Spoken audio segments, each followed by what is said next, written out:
Hello and welcome. This podcast is part of the Victorian Bicultural Workers Network, facilitated by CoHealth's Bicultural program. Through these conversations, bicultural workers share their community's experiences of mental health, well-being, and accessing supports. These stories are shared to help mainstream services better understand the needs, strengths, and perspectives of refugee and migrant communities, and to reflect on how they can work more effectively and safely alongside them. Before we begin, we acknowledge the traditional custodians of the land on which this podcast is recorded, the lands of the Wurundjeri, Wurrung, and Bunurong peoples of the Kulin Nation.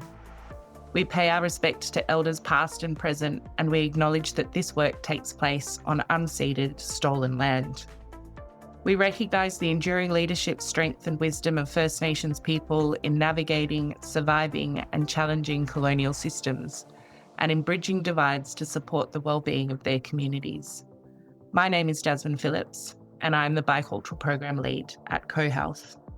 Joining me is Nanchok Chol.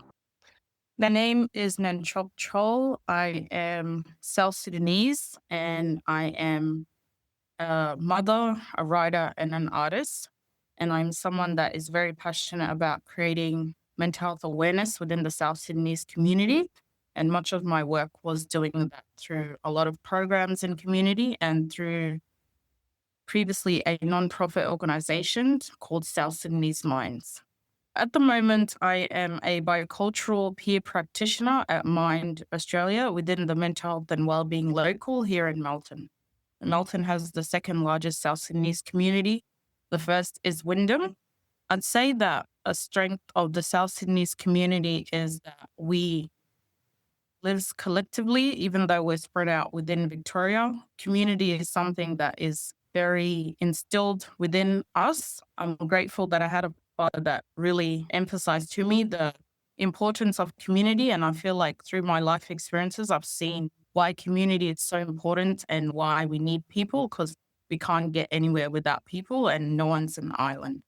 I love that. Thank you. Obviously, it's different for people who might still be living in South Sudan compared to people's experiences here in Australia. But generally, in your experience, how does your community understand or talk about mental health and well-being as a concept? And what kind of language do they use to describe it?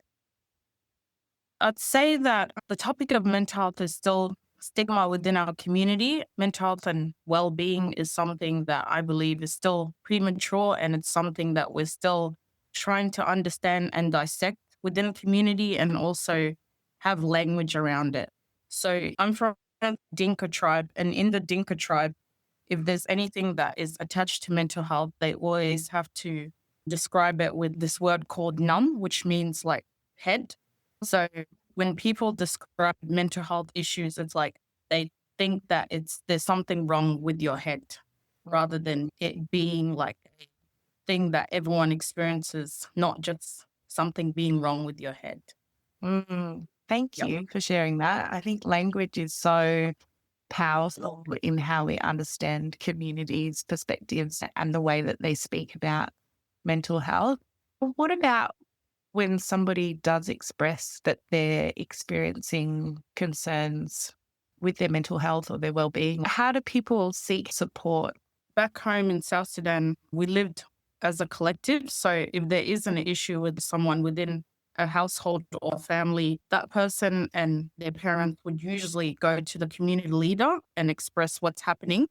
And then the community leader will invite key members from that family to come together to see on how we can get to the root of the issue.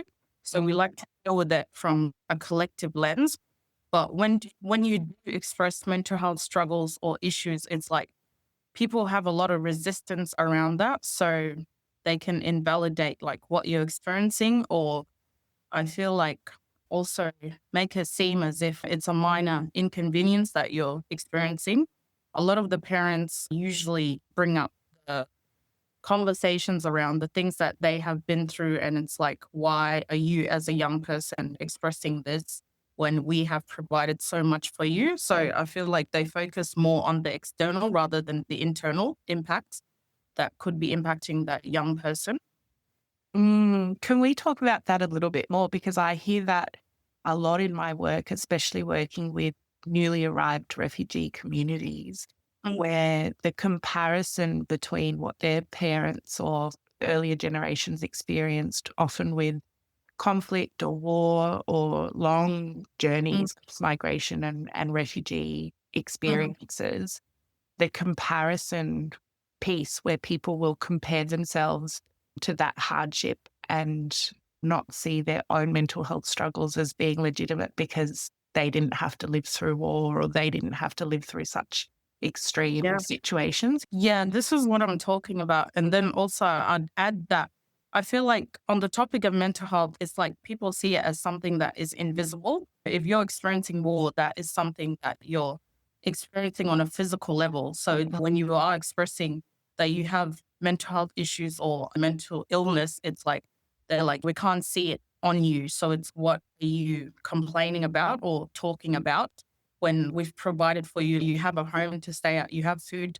And so Um, it's like that comparison of things that we can't see and things that we can see. Yeah. And you talked about how back home, the general approach would be for the family member who was concerned or the individual experiencing mental illness would go to a community leader to ask for help. Does that happen here in Melbourne? Do you think those same processes of engaging with community leaders are still occurring? It does happen. And I'd say that as much as people sometimes talk down on community leaders, I feel like they do hold a lot of space in terms of encouraging that healing within families. I definitely saw that with my youngest brother when he was going through his own life experiences in terms of youth justice. And at the time, we had community leaders come to our home and they really supported my mom through that and really gave her the strength to just keep going. So I feel like they have an impact there. Yep. And what about faith? What role does faith play in all of this? I'd say a role that faith plays, it's that thing of believing in something that you can't see. And it's like faith has been something that a lot of South Sudanese people or people in general have hold on to. And it's something that's carried them through a lot of hardships. So I feel like in terms of the intersect between faith and mental health, it's people within the South Sudanese community and a lot of other communities, they'll put faith at the center of the struggle that you're going through and being like, just try to pray about it or try and go and seek support within a church or within a faith leader to help you with this issue that you're dealing with. And I understand that to some degree, but then sometimes people really do need that professional help. I feel like it comes down to the individual of what are their perspectives and what do they believe that they can bring in, like faith to support them in gaining that strength, but then also having that open window to seek support when they do need it. So I want to talk a little bit about the mainstream mental health system and I guess get a bit of an understanding about what you think some of the challenges people from your community might face when trying to engage with those mainstream services.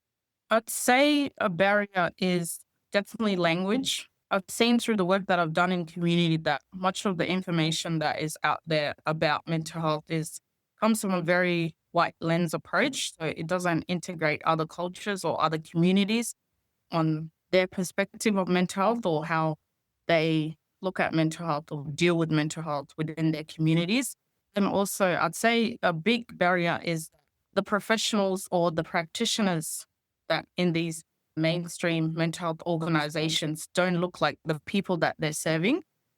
How can people feel safe to seek support if the people that they're seeing, they believe that trust is not there? You talked about trust and language and different ways of knowing and thinking about mental health. But once a person does enter into the system, what's your view on the Western approaches to mental health care? So, the therapeutic approaches that service providers offer, do you think it aligns with community needs and ways of healing? I'd say most of it doesn't align with the communities. As I said before, in terms of any issue that a community is facing back home, they would deal with it in a collective level.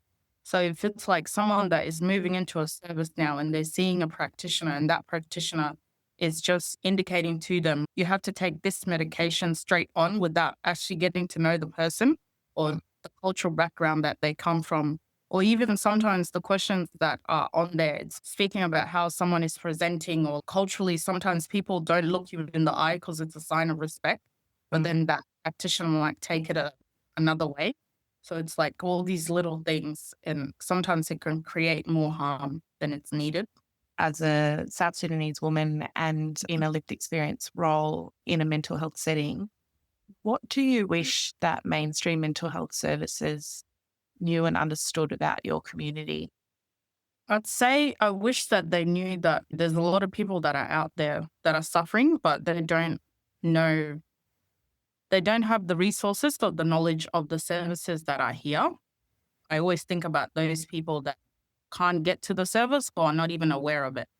So I try to initiate those conversations of making sure that we are getting to those communities that don't know about the service and encouraging them to access the service. Because for me personally, when I had my first child, my son, I experienced postpartum depression. But at the time, I didn't even know what I was experiencing, and I had to do the research myself. And then that's when I was able to seek the support. So it's that thing of, what if you don't even know what you're experiencing to research it? And so you've talked about sharing information about services and supporting community to access them. What do you think practitioners could do once they do manage to engage with your community to improve the therapeutic relationship?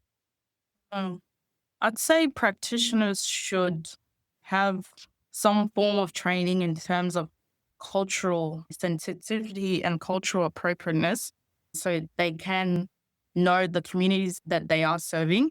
And then also, I feel like it's important for them to have some form of collaboration and partnership with, like, if there's someone within the team that is of that community, so then they can have those conversations on how they can best support that person. Mm. Which brings me to my next question around, what role do you think bicultural workers play in supporting communities' mental health and access to services? I feel like bicultural workers play a big role, many layered roles. I'd say they play a role in being the bridge of the communities that that organization wishes to serve. And also, they have a level of impact to those organizations in terms of their policies or how they are on the ground to best serve those communities. I'm really just proud of all of the communities that are taking up space and autonomy to create the changes that they want. So many little resources, but they are still taking up space, but also that ownership of wanting to create changes in their communities. And I feel like, yeah, the past couple of years, I've really seen that within so many different communities in Melbourne here. And it really does empower me to continue the work that I'm doing in the South Sudanese community. Mm. Thank you so much for sharing your wisdom and your lived experience and your perspectives. And thank you for your time. Thank you.